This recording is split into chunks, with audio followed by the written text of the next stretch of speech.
நீ எங்களுக்கு பிடிச்சா என்ன? ஐயோ உங்களதெல்லாம் ஒவ்வொருத்தரும் சொரக்காயாட்டா.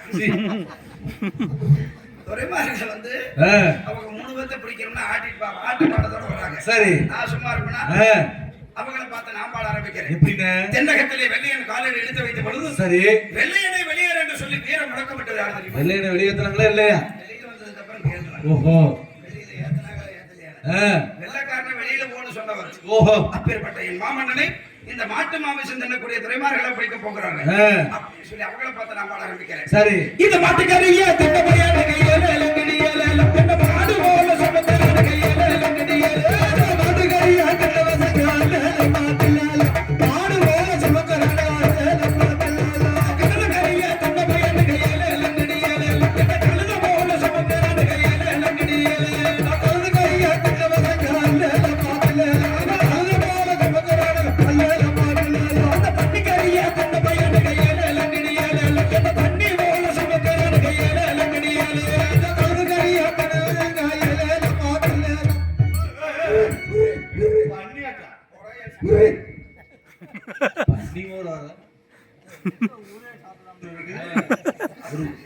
ஒரு ஊருக்கே அப்படி சுமக்க முடியாம சுமக்கிறாங்க. சரி இப்படி நாம் பாட அவங்க பாட பாஞ்சால குறிச்சி எல்லைக்கருகாமல் வந்து விட்டோம். சரி எல்லைக்கருகாமல் வந்த உடனே துரைமார்களை ஏமாற்றி அனுப்ப வேண்டும் அப்படின்னு சொல்லி அவங்க கிட்ட ஒரு பொய்ய சொல்றேன். சரி இதுக்கு மேல வராதீங்க, நாங்க இனிமேல் வரமாட்டோம் உங்களை சொல்லலப்பா, துரைமார்களை சொல்றேன். சரி அப்படி வந்தா என்னுடைய மகாராஜா உங்களை வெட்டி விடுவார். சரி நான் எப்படியாவது ஏமாத்தி பிடிச்சு தர்றேன், நீங்க போங்கன்னு சொல்லிட்டேன். சரி அவங்க போயிட்டாங்க ராமநாதபுரம். மகாராஜா போயிட்டாரு பாஞ்சால குறிச்சி. நான் எங்க போறதுன்னு தெரியாம முச்சந்தியில் நிக்கிறேன். எதுக்குன்னு எங்க போறதுன்னு தெரியல. எனக்கு தெரியும் எதுக்கு. முச்சந்தில பாடம் மாத்திரப்ப இந்த ஒருவர் என்ற சொல்ற காசு போடுவாங்க தேருக்கு முன்னாடி, அது தூக்கிட்டு போறான்னு இருப்பீங்க. யோசனை எங்க போறது தெரியாம. ஓ அப்படியா? அப்பதான் எனக்கு ஒரு யோசனை. என்னது? இவங்க இப்படி போயிட்டாங்க, இவங்க இப்படி போயிட்டாங்க. சரி நமக்கு இனிமே மந்திரி பதவி வேண்டாம், மசூல் வேண்டாம், சோத்துக்கு என்ன வேணும் யோசனை. ஓஹோ நம்ம பொண்டாட்டி பிள்ளைகளை பார்த்தா. ஆமாண்ணே நம்ம பொண்டாட்டி பிள்ளைய பார்க்க ஆளுக்கு 6 மாசம் பயனா சொல்லிருக்கேன். சரி அந்த வேலைனா என்ன வேலை உனக்கு தெரியும்? ஒரு வேலையும் தெரியாது. பெயிண்ட் அடிக்க தெரியுமா? இல்ல கொத்தனார வேலை தெரியுமா? அவங்க கேக்குறாங்க யாரு பிடிக்க தெரியல, மந்திரியை பார்த்து கேக்குறாங்க. அப்ப என்ன வேலை பார்த்து இப்படி சாப்பிடுவேன்? இதுவரைக்கும் சம்பாதிச்சது போதும், நம்ம பொண்டாட்டி பிள்ளைகளை பார்க்கணும். நம்ம பொண்டாட்டி பார்க்கணும் முத. நம்ம பொண்டாட்டி சொல்லாது, நம்ம ஆல்ரவுண்டு, நம்ம பெட்டி, நம்ம ஊரு சொல்றோமா இல்லையா? அதை வேணா நம்மளதுன்னு சொல்லலாம். சரி பொண்டாட்டி மட்டும் நம்மளதுன்னு சொல்லாது. சரி உங்க பொண்டாட்டி என் மனைவியை பார்க்க வேண்டும் என்று நேரா போறேன். சரி என்னோட இல்லமாகிய ஓட்டப்படாததுக்கு அங்க போன உடனே சரி 48 தினங்கள் கழிச்சு நம்ம புருஷன் எப்ப வருவேன் அப்படின்னு திறந்து வச்சிருக்கணுமா இல்லையா? எதனே வீட்டு கதவை வைத்தேன். ஓஹோ ஆனா வீட்டு கதவு உள்ள அப்ப போட்டுருக்குது. அப்ப உள்ள ஆளு இருக்கிறாங்க.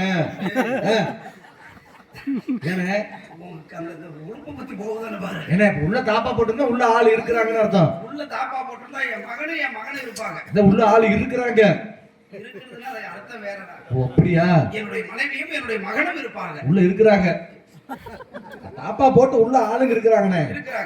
இருந்தாலும் சரி என்னுடைய அருமை மனைவி அம்மா கண்ணே பூஜாவனா அதுக்கெல்லாம் வழி இல்ல.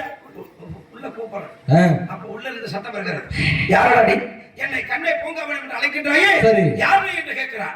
அம்மா நான் தான் உன் புருஷன் தானாவதி பிள்ளை. சரி அப்படி நான் சொல்ல அதுக்கு என் பொண்டாட்டி சொல்றான், நீ என் புருஷனா இருக்க முடியாது என்று சொல்கிறார். சரி ஏமா அப்படி சொல்றேன்னு கேட்டேன். பாஞ்சாலம் குறிச்சியிலே வெள்ளை தேவை கல்யாணம் வந்தது.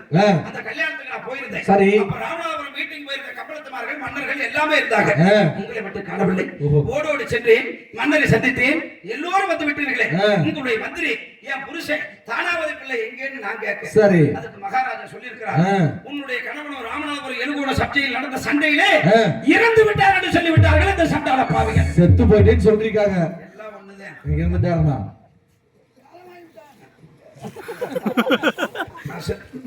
ஏனே எனக்கு வாய் அப்படியே வருது. சரி சொல்லுங்க. என் பொண்டாட்டி போய் கேட்ட உடனே செத்து போயிட்டேன்னு சொல்றாங்க.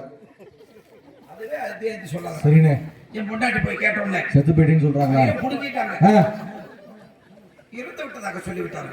மரண அறிவிப்பு. சம்பவத்தை சேர்ந்த நாகராஜ் அவர்கள் நேற்று மதியம் 5 மணி அளவில் மரணமடைந்து விட்டார். அன்னாரின் இறுதியவர்களும் இன்று மாலை 5 மணி அளவில் அவர் இல்லத்திலிருந்து புறப்படும் என ஆழ்ந்த வருத்தத்துடன் தெரிவித்துக் கொள்கிறோம்.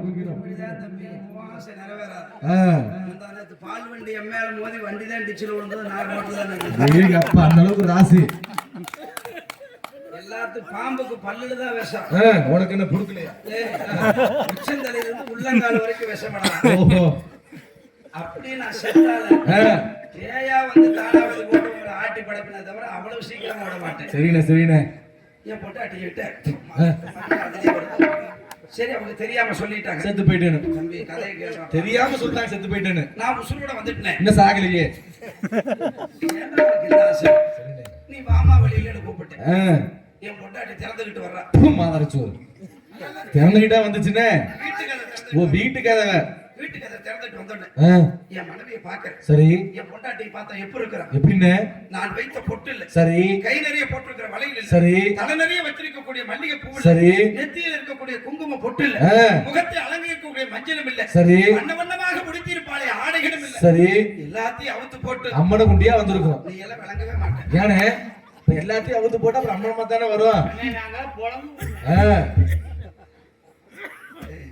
சோக சேர்ந்த சிரிப்பு கூட்டாதீங்க. சரிண்ணே. எல்லாத்தையும் அவுத்து போட்டு அம்மனமா வந்திருக்கு. அப்ப எல்லாத்தையும் அவுத்து போட்டா அம்மனமா தானே வரும். எல்லாத்தையும் அவுத்து போட்டு அப்படியே வெளிய வரும்போது கீழ கர்ச்சி போட்டாம இருக்குது. எல்லாத்தையும் அவுத்து போட்டு அம்மனமா வந்திருக்கு.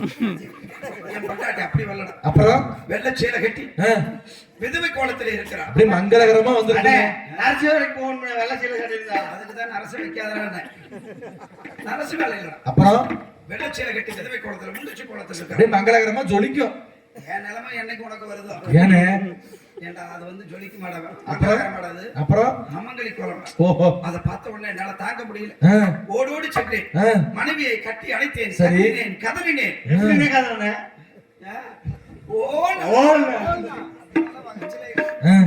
வீட்டு நிறைய பசங்க இருக்கிறாங்க. ஓஹோ. ஓன்னு அழுகிறேன். சரி. அவ அழுக, நான் அழுக.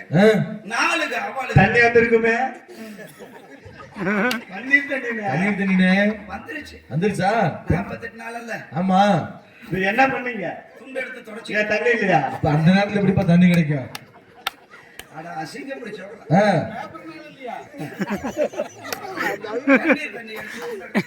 சரி. நான் உசுரோட வந்துட்டேன். நீ போய் சீலையை கட்டிட்டு வான்னு சொல்ற. சரி. அவ மாட்டேங்கிற. கட்ட மாட்டேங்கிற. ஓஹோ.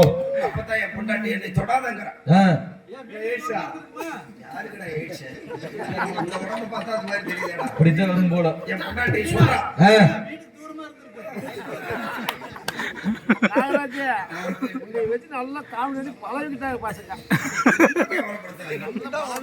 இதெல்லாம் கேட்டுக்கிட்டே இருக்கு செல்வி அக்கா.